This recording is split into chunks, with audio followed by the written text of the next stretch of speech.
হেফাজতের সমাবেশে মামুনুল হক, আমেরিকার ছত্রছায়ায় ফিলিস্তিনিদের ওপর গণহত্যা চালাচ্ছে ইসরায়েল। ইসরায়েলের হামলা বন্ধে জাতিসংঘকে কার্যকর পদক্ষেপ নিতে হবে বলছেন ইমরান সালেহ প্রিন্স। জানাবো শুল্ক ইস্যু, ট্রাম্পকে চিঠি দিয়ে 3 মাস সময় চাইলেন ডক্টর ইউনূস। এবং সর্বশেষ জানাবো সারা দেশে বনফুল শোরুমে ইসরায়েলি পণ্য বিক্রি না করার সিদ্ধান্ত। শুনছিলেন সংবাদ শিরোনাম, এবারে বিস্তারিত। হেফাজতের সমাবেশে মামুনুল হক, আমেরিকার ছত্রছায়ায় ফিলিস্তিনিদের ওপর গণহত্যা চালাচ্ছে ইসরায়েল।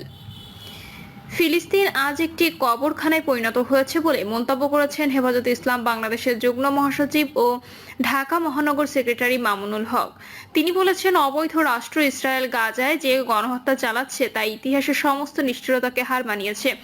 এই জুলুমের নেপথ্য কারিগর হচ্ছে আমেরিকা। মামুনুল হক বলেন, আমেরিকার প্রত্যক্ষ সমর্থন ও অস্ত্রসজ্জায় ইসরায়েল বারবার ফিলিস্তিনিদের রক্তে হোলি খেলছে। আমেরিকা নিজেকে মানবাধিকারের রক্ষাকর্তা দাবি করলেও আজ তাদের মুখোশ খুলে গেছে।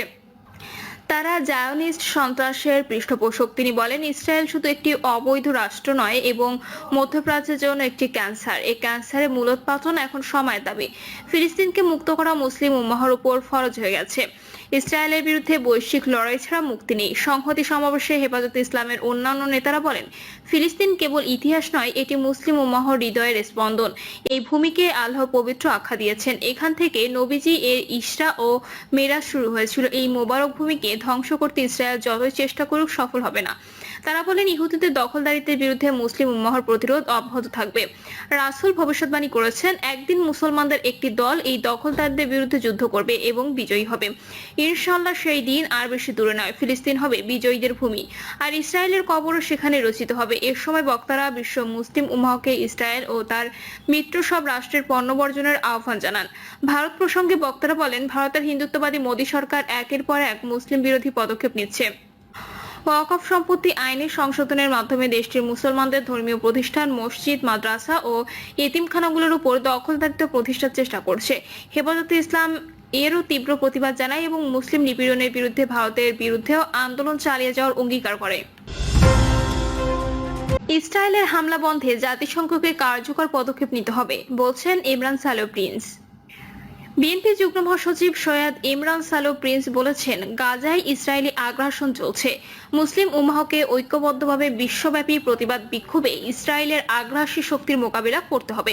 ফিলিস্তিনি নারী, পুরুষ ও শিশু সন্তানদের উপর বর্বরোচিত ইসরায়েলি হামলায় বিশ্ব মানবতা চুপ করে বসে থাকতে পারে না। অবিলম্বে ইসরায়েলের হামলা বন্ধে জাতিসংঘকে কার্যকর পদক্ষেপ নিতে হবে। ইমরান সালেহ প্রিন্স দেশের পরিবর্তিত পরিস্থিতিতে তৃণমূল নেতাকর্মীদের ঐক্যবদ্ধ থাকার আহ্বান জানিয়ে বলেন, দেশ ও জাতির মুক্তির জন্য দীর্ঘ লড়াই সংগ্রামের পর ফ্যাসিবাদের পতন ঘটলেও এখনো পরিপূর্ণ বিজয় অর্জিত হয়নি, বরং ষড়যন্ত্র চক্রান্ত চলছে। তাই সবাইকে ঐক্যবদ্ধ সতর্ক থেকে পরিপূর্ণ বিজয়ের জন্য কাজ করতে হবে। বর্তমান সরকারকে দ্বিধা ও সংশয়ের মধ্যে না থেকে এবছরের মধ্যে নির্বাচন আয়োজনের আহ্বান জানিয়ে তিনি বলেন, জনগণ নির্বাচনের জন্য মুখিয়ে আছে। জনগণের চাহিদা উপেক্ষা করার সুযোগ নেই। শেখ হাসিনা জনগণের চাহিদা উপেক্ষা করতে গিয়ে গণশত্রুতে পরিণত হয়েছিল। এই বিষয়টি মাথায় রেখে অন্তর্বর্তী সরকারকে কাজ করতে হবে। নির্বাচন প্রলম্বিত করার জন্য দীর্ঘদিন অন্তর্বর্তী সরকারকে ক্ষমতায় রেখে অসৎ উদ্দেশ্য বাস্তবায়ন করতে একটি মহল বিশেষ তৎপর। নিজেদের সুবিধার জন্য তারা জনসম্পৃক্তহীন ইস্যু নিয়ে অহেতুক বিতর্ক সৃষ্টি করছে। নোবেল বিজয়ী ডক্টর মোহাম্মদ ইউনূসকে বিষয়টি অনুধাবন করে তার সরকারে পূর্ণ নিরপেক্ষতা বজায় রেখে দ্রুত নির্বাচনের রোডম্যাপ দিতে হবে। অন্যথায় জনগণের চাপে বিএনপিকে তার পথ খুঁজে নিতে হবে। দলীয় নেতাকর্মীদের উদ্দেশ্যে প্রিন্স বলেন, ঘরে ঘরে বিএনপির বার্তা পৌঁছে দিতে হবে। জনগণের সাথে নিবিড় সম্পর্ক করতে হবে। এজন্য বিএনপির সকল কর্মকাণ্ডের সব শ্রেণী পেশার মানুষকে সম্পৃক্ত করতে হবে। মনে রাখতে হবে, বিএনপি জনগণের দল। জনগণের মধ্যে বিএনপির ভিত অধিকতর শক্তিশালী করতে হবে। দলের মধ্যে কেউ যদি বিপদগামী হয় তাদের বোঝাতে হবে, সংশোধন না হলে সে যত ত্যাগী নেতাই হোক না কেন দল থেকে আশ্রয় দেবে না। উল্টো তার বিরুদ্ধে সাংগঠনিক ব্যবস্থার পাশাপাশি আইনগত ব্যবস্থাও নেওয়া হবে। শুল্ক ইস্যু, ট্রাম্পকে চিঠি দিয়ে 3 মাস সময় চাইলেন ডক্টর ইউনূস। বাংলাদেশ থেকে রপ্তানি পণ্যের উপর আরোপিত পাল্টা শুল্ক কার্যকরের সিদ্ধান্ত 3 মাসের জন্য স্থগিত রাখার অনুরোধ জানিয়ে যুক্তরাষ্ট্রের প্রেসিডেন্ট ডোনাল্ড ট্রাম্পকে চিঠি পাঠিয়েছে প্রধান উপদেষ্টা অধ্যাপক ডক্টর মোহাম্মদ ইউনূস। চিঠিতে বলা হয়, বাংলাদেশকে 3 মাস সময় দেওয়া হোক যাতে আমদানি বাড়িয়ে এবং শুল্ক কাঠামো সংস্কার করে একটি ভারসাম্যপূর্ণ বাণিজ্যিক সম্পর্ক গড়ে তোলা যায়। চিঠিতে ডক্টর ইউনূস বলেন, আপনার অভিষেকের পরপরই আমি আমার উচ্চ পর্যায়ের প্রতিনিধি পাঠিয়ে জানিয়েছি যে 17 কোটি মানুষের দ্রুত বর্ধনশীল বাজারে আমরা যুক্তরাষ্ট্রের পণ্য আমদানি উল্লেখযোগ্যভাবে বাড়াতে আগ্রহী।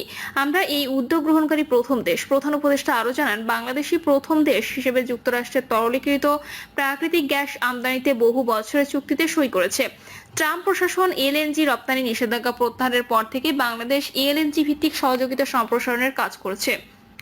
চিঠিতে উল্লেখ করা হয়, বাংলাদেশ সরকার ইতোমধ্যে যুক্তরাষ্ট্রের কৃষি পণ্য বিশেষ করে তুলা, গম, ভুট্টা ও সয়াবিন আমদানি বাড়ানোর কার্যকর গ্রহণ করেছে, যা আমেরিকান কৃষকদের আয় ও জীবিকার উপর ইতিবাচক প্রভাব ফেলবে। দ্রুত বাজারে এসব পণ্য পৌঁছাতে বাংলাদেশে একটি ডেডিকেটেড বন্ডেড ওয়ারহাউস চালুর কাজ চূড়ান্ত পর্যায়ে রয়েছে, যেখানে এসব পণ্য শুল্কমুক্ত প্রবেশাধিকার পাবে। প্রধান উপদেষ্টা জানান, দক্ষিণ এশিয়ার মধ্যে যুক্তরাষ্ট্রের রপ্তানি পণ্যে বাংলাদেশের সবচেয়ে কম শুল্ক আরোপ করা হয়। তুলা, স্ক্র্যাপ, লোহা ও কৃষি পণ্যে শুল্ক শূন্য রাখার প্রতিশ্রুতির পাশাপাশি গ্যাস টারবাইন,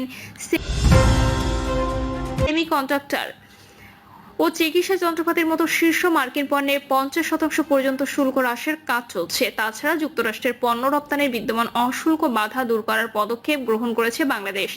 এর মধ্যে রয়েছে নিরীক্ষা ও পরীক্ষার বাধ্যবাধকতা হ্রাস, প্যাকেজিং ও লেবেলিং এর মানদণ্ড সহজীকরণ, শুল্ক প্রক্রিয়া সরলীকরণ এবং অন্যান্য বাণিজ্য সুবিধা সম্প্রসারণ। চিঠিতে আরো জানানো হয়, বাংলাদেশ ইতিমধ্যে দেশে মার্কিন ইন্টারনেট সেবাদাতা প্রতিষ্ঠান স্টারলিংক চালুর কার্যক্রম সম্পন্ন করেছে। এর ফলে নাগরিক প্রযুক্তি, বেসামরিক বিমান পরিবহন ও প্রতিরক্ষা খাত সহ বিভিন্ন উচ্চ প্রযুক্তি ক্ষেত্রে যুক্তরাষ্ট্রের বিনিয়োগের নতুন দ্বার উন্মোচিত হবে। অধ্যাপক ইউনূস আরো বলেন, আমরা আশা করি আগামী 3 মাসের মধ্যে এসব উদ্যোগ বাস্তবায়ন সম্পন্ন হবে। এই সময়ের মধ্যে আমরা যুক্তরাষ্ট্রের কর্মকর্তাদের সঙ্গে পরামর্শক্রমে বাণিজ্য সম্প্রসারণ ও ভারসাম্য তৈরির কার্যক্রম শেষ করব। চিঠির শেষাংশে তিনি অনুরোধ জানিয়ে লিখেছেন, বাংলাদেশ থেকে রপ্তানি পণ্যে আরোপিত পাল্টা শুল্ক 3 মাসের জন্য স্থগিত রাখার বিষয়টি বিবেচনা করে দেখার অনুরোধ জানাচ্ছি। আমি আন্তরিকভাবে আশা করি আপনি আমাদের এই অনুরোধ গ্রহণ করবেন। সারা দেশে বনফুল শোরুমে ইসরায়েলি পণ্য বিক্রি না করার সিদ্ধান্ত। ইসরায়েলি পণ্য বিক্রি না করার সিদ্ধান্ত নিয়েছে বেকারি ও মিষ্টি প্রস্তুতকারী বনফুল অ্যান্ড কোম্পানি। ফিলিস্তিনের নিরীহ জনগণ ও শিশুদের নির্বিচারে হত্যার প্রতিবাদে এই সিদ্ধান্ত নেয় প্রতিষ্ঠানটি। সন্ধ্যায় বনফুল অ্যান্ড কোম্পানি মহাব্যবস্থাপক আমানুল আলমের সই করা গণমাধ্যমে পাঠানো এক সংবাদ বিজ্ঞপ্তিতে এই সিদ্ধান্তের কথা জানানো হয়। এতে আরও উল্লেখ করা হয়, নির্বিচারে গণহত্যা সংগঠিত করার প্রতিবাদে সোমবার থেকে কোকা-কোলা, পেপসি সহ সব প্রকার ইসরায়েলি পণ্য বনফুল শোরুমে প্রদর্শন, বিক্রয় ও মজুতকরণ থেকে বিরত থাকার বিষয়ে সিদ্ধান্ত গ্রহণ করা হয়েছে। এই সিদ্ধান্ত অনতিবিলম্বে বাস্তবায়নে সবার সার্বিক সহযোগিতা কামনা করেন প্রতিষ্ঠানটির মহাব্যবস্থাপক। উল্লেখ্য, the world stops for Gaza কর্মসূচির মাধ্যমে বিশ্বের বিভিন্ন প্রান্তে বসবাসকারী মানুষ ইসরায়েলি আগ্রাসনের বিরুদ্ধে প্রতিবাদ জানাচ্ছে। প্রিয় দর্শক, এই ছিল এখনকার সর্বশেষ সংবাদ। আপডেট সব সংবাদ পেতে চ্যানেলটি সাবস্ক্রাইব করে বেল আইকনটি ক্লিক করে রাখুন।